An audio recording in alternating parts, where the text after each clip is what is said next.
Api? Setiap tahun pasti kesini dia. Ah, betul. Saya dan Baruna sujari macam saudara begitu. Have we met before? Seingat saya tidak, Ade. Ade pernah ke Papua kah? You just speak funny. Siu. Can you still speak English? Ade, saya pakai bahasa Inggris kalau di Amerika sana. Di sini saya pakai bahasa Indonesia yang seperti begini saja. Lahir besar di Papua jadi, Ade. Yuk, Happy, ikut paddling sama kita.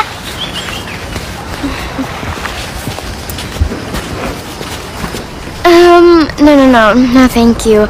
It's fine. I'll just stay here.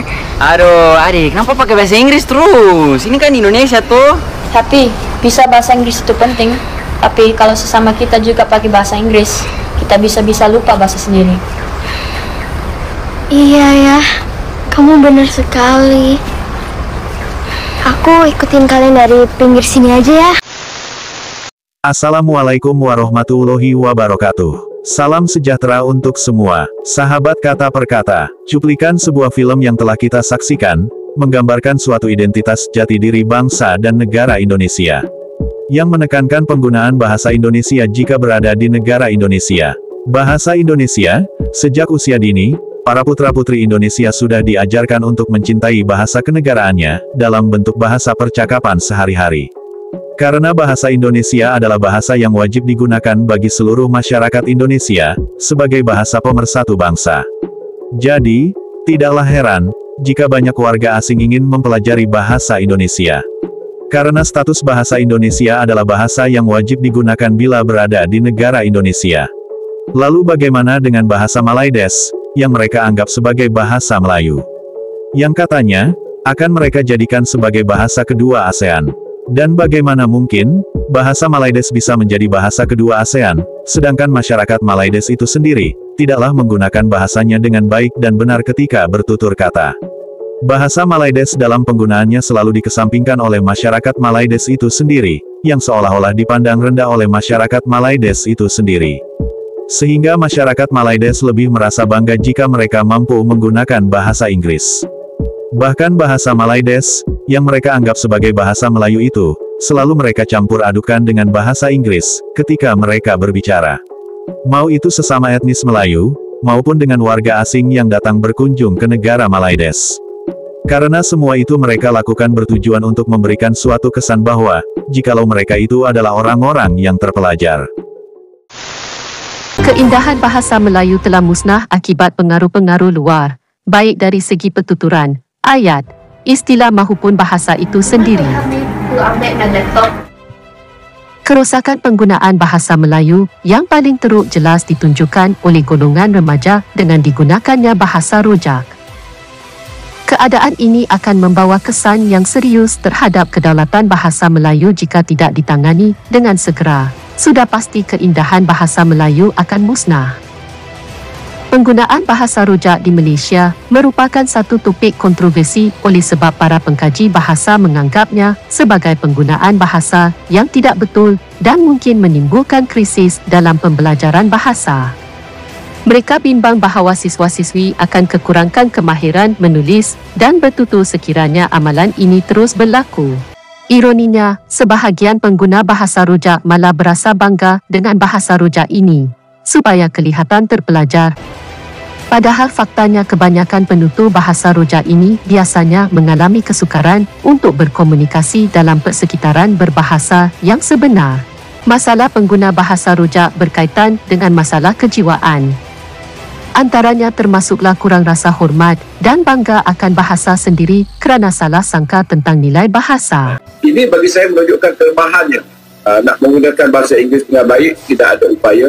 Nak menggunakan bahasa Melayu dengan baik, dia tidak ada upaya. Yang baik, maksudnya, sudah tentulah dia akan menggunakan bahasa Melayu dengan baik. Dan apabila dia berbicara dalam bahasa Inggeris, dia akan menggunakan sepenuhnya bahasa Inggeris. Tidak berlaku campur aduk itu.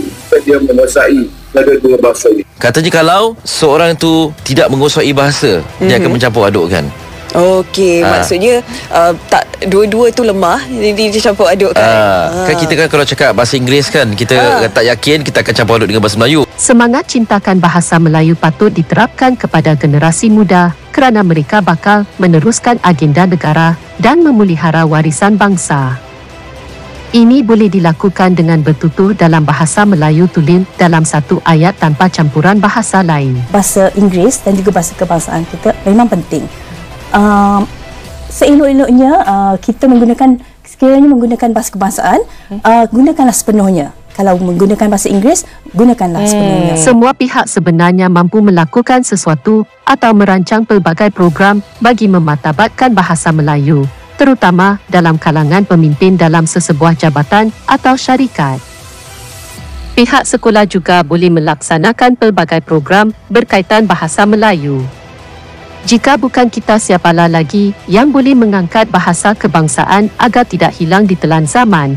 Jangan sampai hilang identiti negara serta jati diri rakyat Malaysia. Dan langkah yang paling konkret ialah bermula dengan diri kita sendiri. Mulai kurangkan atau hentikan penggunaan bahasa rojak sama sekali. Selepas itu, tegurlah jika rakan anda menggunakannya. Jika perkara bahasa rojak ini tidak ditangani segera, jangan hairan jika di masa hadapan bahasa kebangsaan Melayu hanya akan menjadi sejarah. Plan saya mudah saja.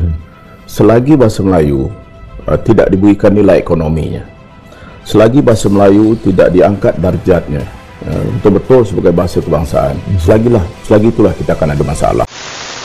Masa dah habis semua ramai. Saya nak last ke? Duduk. Perlembagaan bagi semua orang guna bahasa Melayu dan juga lain-lain bahasa. Duduk. Pengacau, dia mengacau. Duduk. Landing. Arau habiskan tak akhir sekali. Okey. Saya ucap terima kasih kepada Tan Sri Pengerusi dan juga Menteri, dan saya menyeru supaya rakyat Malaysia, marilah kita bersatu padu dengan pendekatan bahasa. Seni mematuhi undang-undang. Ni tak ada apa ni, dah jadi bergaduh kita sekarang. Kalau cuba nak mempertahankan sesuatu identiti. Terima kasih Tan Sri. Kenapa aku pilih bahasa Indonesia? Jadi waktu mulai primary school, jadi sekitar umur 6 tahun, aku sudah mulai belajar. Dan kenapa bahasa Indonesia ditawarkan oleh sekolah aku, itu Okey, sebentar. Bule ini umur 6 tahun lagi sudah belajar bahasa Indonesia, guys. Wow. 6 tahun lagi sudah belajar. Umurnya 6 tahun sudah belajar bahasa Indonesia. Ini luar biasa, guys. Okey, kita sambung. Sekolahnya ya, tergantung ketersediaan gurunya dan sesuai kurikulum nasional. Nah, aku tetap belajar bahasa Indonesia sampai high school grade 9 atau grade 9 ya, sekitar umur 15. Jadi habis grade 9 ada pilihan subjek ya. Jadi kalau mau lanjut belajar bahasa Indonesia boleh, tapi kalau mau pilih subjek lain boleh juga. Jadi aku mau lanjut karena udah sangat tertarik dengan bahasa Indonesia, dan aku juga senang banget belajar bahasa Indonesia. Ternyata sampai akhir high school umur 17 atau 18 tahun aku udah belajar bahasa Indonesia lama banget ya. Jadi aku masuk sekolah negeri dalam periode tahun 1996 sampai 2010. Okey guys, kita lihat bule ini iaitu Miss Naivi ya, Miss Nai namanya guys di kontennya. Dia bilang daripada umurnya 6 tahun sudah belajar bahasa Indonesia. Dia sangat tertarik bahasa Indonesia guys. Apabila umurnya 15 tahun, dia boleh dipilih untuk memilih bahasa lain untuk belajar ya. Tetapi dia sudah sangat cinta, sangat suka bahasa Indonesia. Jadi dia meneruskan untuk belajar bahasa Indonesia guys. Jadi ini yang kita lihat guys, bule-bule ini mereka berminat, mereka suka untuk belajar bahasa Indonesia guys. Kerana kita lihat kosakata bahasa Indonesia ini mudah sebenarnya dipelajari ya. Saya sendiri pun ngomong juga bahasa Indonesia walaupun salah-salah dikit, tapi saya tetap belajar juga guys. Dan ini yang kita nampak bule-bule di Eropah sana semakin ramai ya yang semakin suka belajar bahasa Indonesia. Dan malahan kita lihat bukan saja bule-bule, dan di Korea Selatan, Vietnam, di Thailand dan banyak lagi negara-negara di ASEAN ini sudah ada di setiap sekolah mereka guys, sudah ada satu subjek wajib belajar bahasa Indonesia guys. Wow, ini benar-benar, ini bukan saya yang bilang guys, tetapi ini yang biasa saya nampak di dalam YouTube, yang saya reaction, yang saya baca di Google guys, memang ini ternyata terbukti, memang sudah ramai orang belajar bahasa Indonesia. Apa lagi yang kita mahu tipu pada diri kita ya, yang kita mengatakan Indonesia sudah bahasanya tidak dikenali, tetapi apa yang kita nampak, bahasa Indonesia semakin dikenali, makin disenangi, makin disukai oleh warga-warga asing. Jadi sampai kita nampak sekarang ini di UNESCO pun sudah menggunakan bahasa Indonesia. Salah satunya bahasa yang ada di UNESCO sekarang adalah bahasa Indonesia. Itulah luar biasanya bahasa Indonesia guys. Oke, next video.